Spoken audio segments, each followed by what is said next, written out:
Hello everyone. In this video, we'll talk about the factors affecting permeability. For more such videos and solved examples, you can sign up on our website apsc.in. The link is given in the description. So, if we talk about the factors affecting permeability of a soil, so there are many important factors. So, let's see one by one. The first one is the particle size.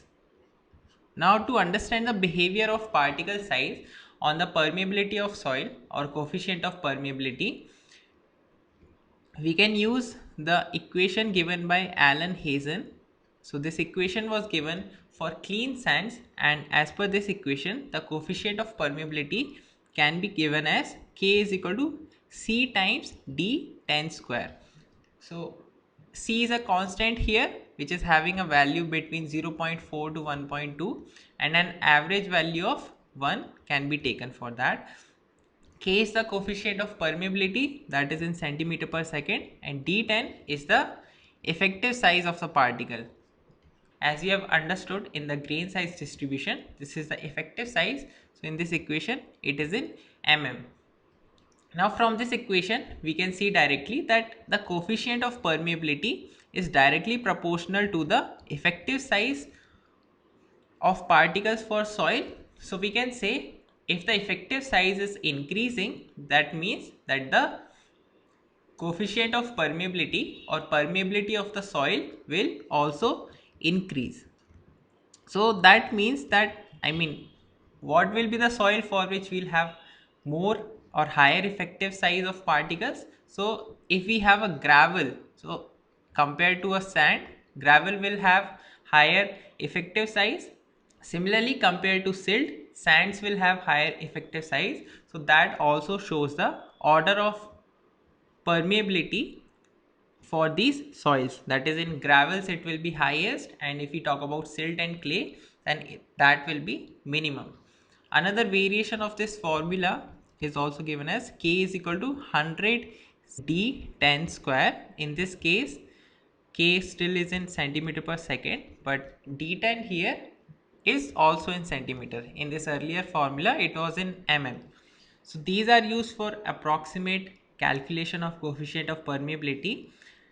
If the value of coefficient of permeability is of the order of 10 to the power minus 3 or less than this value, then this formula can be applied to find out the coefficient of permeability. Then we have the next parameter, that is the void ratio. So you can understand how void ratio will affect the coefficient of permeability or permeability of a soil. That is, if void ratio is higher, then it will definitely increase the value of coefficient of permeability, because per unit volume of the soil mass there will be more pores, so that will increase the permeability. Now relation is given between coefficient of permeability and void ratio. It is K is proportional to E cube upon 1 plus E, and here K is given as, K is equal to C E cube upon 1 plus E. C here is the shape factor, composite shape factor, and this shape factor depends upon how these particles are placed with respect to each other, and also it will depend upon the shape of the pores, how these, what is the shape of the pore. So based upon this value, this shape factor will depend. So if we have two soils, so for that we can write K1 upon K2 as C1 E1 Q upon 1 plus E1 upon C2 E2 Q upon 1 plus E2. If we are talking about sands, in that case this shape factor, in that case the shape factor does not change much with the void ratio. So C1 is almost equal to C2, so it will cancel out and we can use this equation for sands. Another equation that is also used is, another approximation of this equation is K1 upon K2 is equal to E1 square upon E2 square. This is also used for sands. And in case of silts and clay, it is difficult to find out exact correlation, but one of the equation that is used by researchers is log 10 k1 upon log 10 k2 is equal to e1 upon e2. For silt and clay, we do not use this type of equation because it does not work for silt and clay. We can approximately, we can use this expression to approximately relate the coefficient of permeability with the void ratio of the soil. Then we have the next factor, that is the effect of permeant. Permeant is the fluid that is going to flow through the soil. So in our case, that fluid is water. So we can also understand what will be the effect if the unit weight and viscosity changes. So basically here the viscosity and the temperature are the basic factor that are affecting the value of coefficient of permeability. That is, we know if the temperature increases or decreases, then it can change the unit weight of water and it can also change the viscosity. Now in case of water, with the increase or decrease in temperature, that is with the change in temperature, there is not much change in the unit weight of water. So the major factor here is the viscosity, and we know if the viscosity is more, then it will be difficult for the fluid to flow. So viscosity is more, then coefficient of permeability will decrease, and if viscosity is less, then coefficient of permeability will increase. So this equation can be written as k1 upon k2 is equal to gamma w2 gamma w1 upon gamma w2 times mu2 by mu1. As we are saying, these values don't change much, so this can cancel out and we get a simplified expression here. Then the next factor is the shape of particles.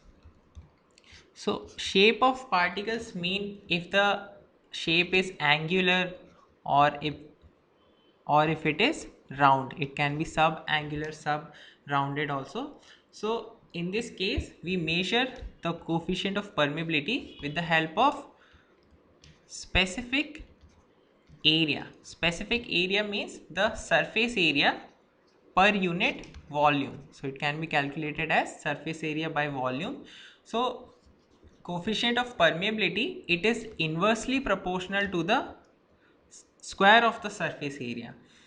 Now for two soils that have same value of void ratio, if the particle shape is angular, then surface area is more, and if the particle shape is round, then surface area is less comparatively. That means for rounded particles, the value of k will be higher compared to the angular particles. For angular particles, it will be less because here the surface area is more.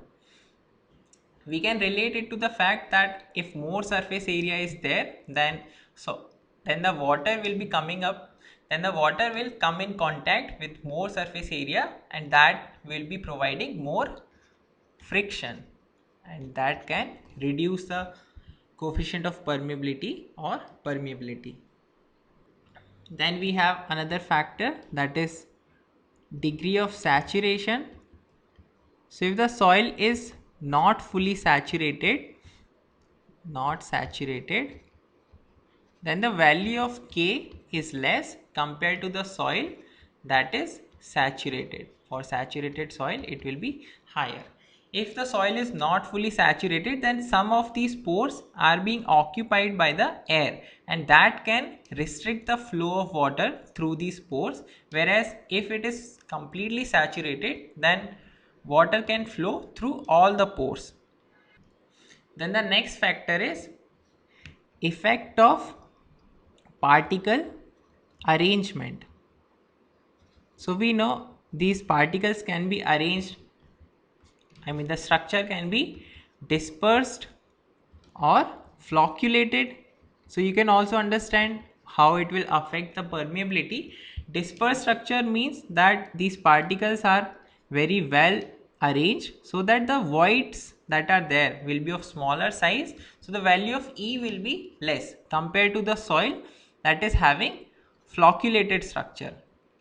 I mean, particles can be in this manner also, but the structure will be flocculated. So here the void size will be more. That means the void ratio will be more, and in that case the value of K will be more compared to the soil that is having dispersed structure. So in case of dispersed structure, permeability is low compared to the soil that is having flocculated structure. Then we have one more factor, that is the impurities in water. So there can be many ions that are present in water, and that can affect the permeability of the soil.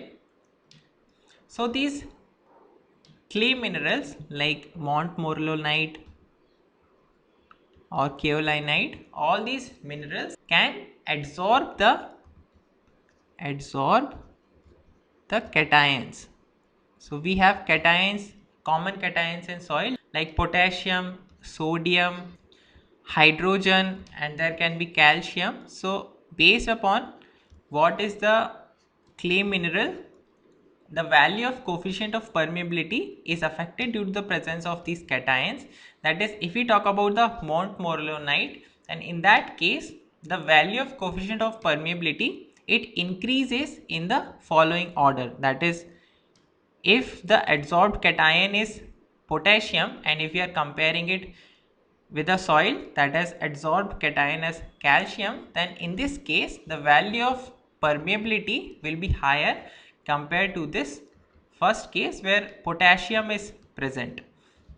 And if we talk about kaolinite, so in that case the order is given as Na plus, K plus, Ca2 plus, and H plus.